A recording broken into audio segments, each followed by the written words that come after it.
Namaste and welcome everyone. I'm your host Apurva and I welcome you to a journey where we breathe between the lines of culture, conversation, and consciousness. I have a question for you.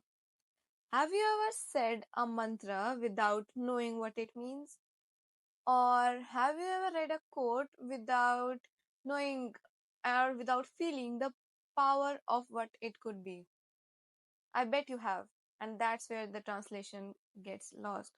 What if I told you that understanding some of the deepest truth of lives, medicine, consciousness, science, and even mathematics is right in front of us?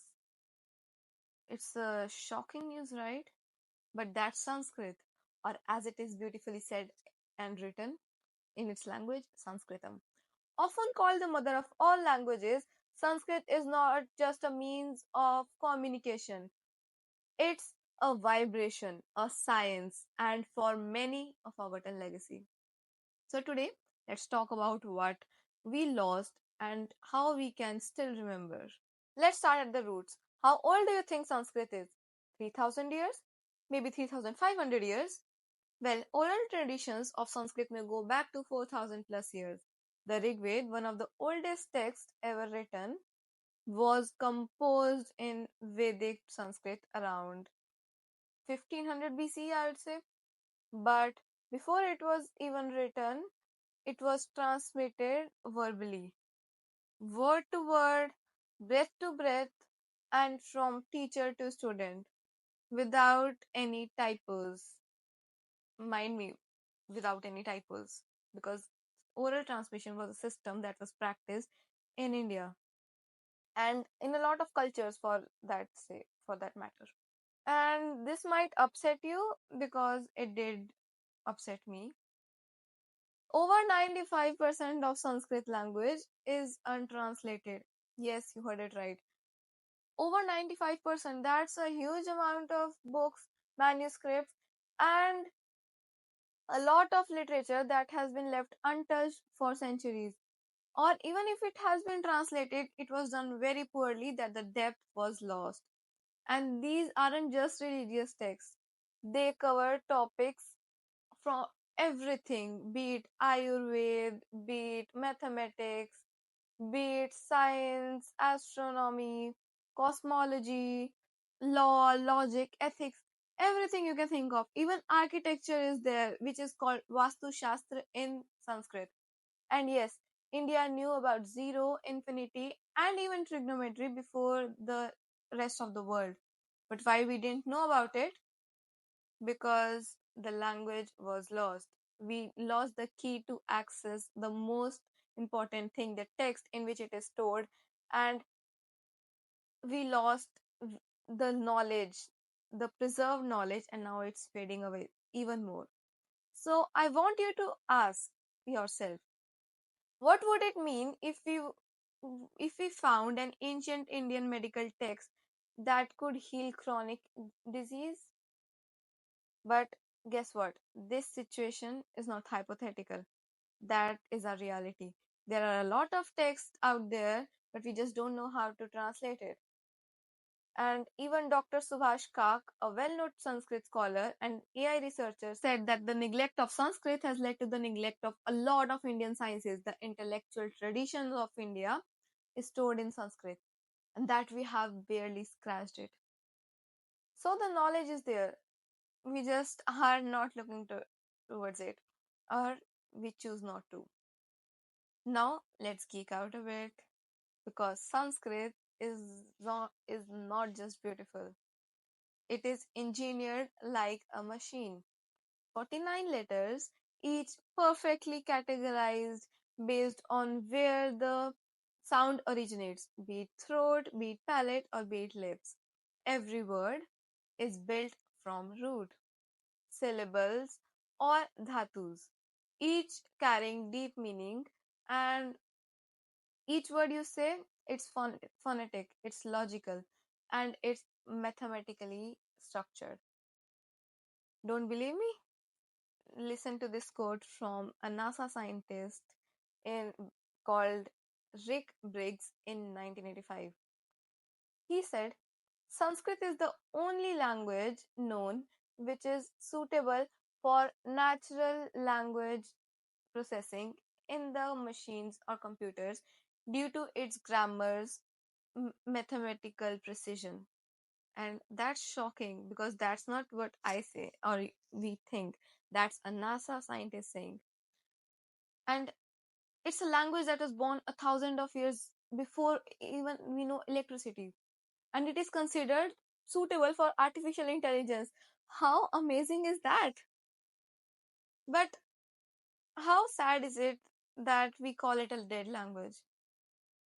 And this part hurts a lot because Sanskrit is being studied not only in India, but it is studied in Germany, France, and the US. There are 14 plus German universities offering Sanskrit programs, and NASA has Sanskrit text in its research database. Meanwhile, what we do in India, we are just forgetting it. It's just a basic subject in school that we just overlook, and people say it's not useful. But really, is it not? All the mantras are in Sanskrit. Ayurveda based on Sanskrit text. And classical Indian music is based on Sanskrit vocabulary. Even the asanas, pranayams, yoga, everything is in Sanskrit and we say it's useless. How bizarre is it? But that's the sad reality and we have to cope from it. It's not dead. We just don't see it. It's a pity, but we just decide to blindside ourselves from the most amazing gift given to us. You might not realize this, but Sanskrit is hiding in your everyday daily language. Let's play a mini quiz for that matter. I say a word and you guess the Sanskrit root. Leave it in the comments down below if you know. There's the word mother. Do you know the root word? Okay, let me tell you this one. It's matri. Geometry. Any guesses? Brother, for that matter, it's bhratri. And name is nam. And please leave down if you know what the word geometry come from. Uh, but the fact is cool, right? Now imagine the depth behind every word you speak and everything you own in Sanskrit. And if you see the word dharma, it just does not mean religion. It's the essential purpose of something. Like the dharma of fire is to burn. And for that matter, what's your dharma, you would say? Think about it. It's an important question. And this is where we lose the meaning in translation. Because a simple word like dharma has a very deep rooted meaning and we lost it in English because it flattens it out. It's oversimplified things, but such a complex language like that can't be simplified. Remember, sometime when you hear Gita quotes or something in Hindi or Sanskrit translated in another languages and it doesn't hit the same? Yes, that's what I want to say. That English can't capture the essence of what Sanskrit can. And that's what this podcast is for, to reconnect, to help us reconnect to our root. And now you might be probably wondering what we can do. And no, you don't need to be a Sanskrit Pandit or memorize a lot of Ved and Purans, no. But here, what you can do, then start learning a Sanskrit word a week, and it will enhance your vocabulary. Chant a mantra, but understand what you're saying deeply, not just on surface level. Support projects that digitalize old Sanskrit manuscripts because that's where we need. And read both translations and the original scripts if you can, because the lost meaning of words can be found out. And most importantly, guys, talk about it because we keep it alive in our conversations.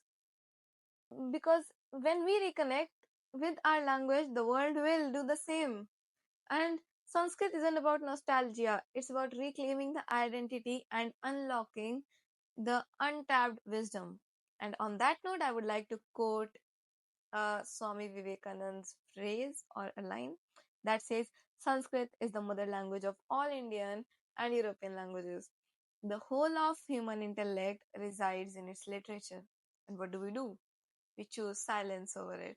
We choose to deny it, ignore it, and let it rot in the corners of libraries and of our history. And what do we learn from all this? Let's come from where we started in the beginning. Sanskrit, or as it is called in its mother tongue, Sanskritam, is not a dead language. It is an unclaimed treasure. And it is the language of consciousness, of clarity, and of cosmic codes. And in forgetting it, we are forgetting our soul, and we're forgetting ourselves. So tell me, are you ready to reclaim it? And what are the steps that you can do? Start very small, guys. There's nothing big, nothing so hasty or nasty that you have to do. Just speak a mantra, learn a word, question a translation, and most important of all, share this episode. And be curious. That's the essence of living, guys. Be curious. And on that note, signing off, this is your host Apurva, and I'll see you in next intellectual conversations like these. Bye bye. See you and have a great day.